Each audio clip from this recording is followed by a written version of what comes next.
can see our window is not covering the entire screen. We are going to look at how we can fix this issue in VirtualBox, Oracle VirtualBox. I will just click on devices, then insert get additional CD image. Click on that, then go to your files. The image is even running here. You can just go to files. This is the CD that we just inserted. Click on that. Here you need to run the autorun.sh. So I will open the terminal from here. Open the terminal, then just run. You can do ls to check the files there.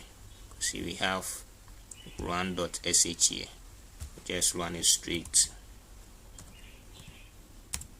Run.sh. This one is different. So run,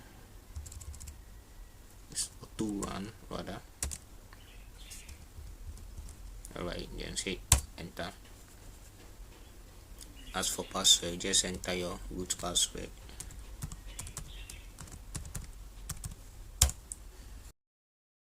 It is installing some modules. We wait for some time to automatically fill the entire screen.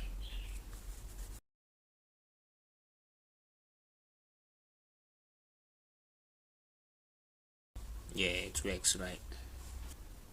So what was the problem? We can view full screen. Yeah, there's our environment. We can do whatever we want to do here.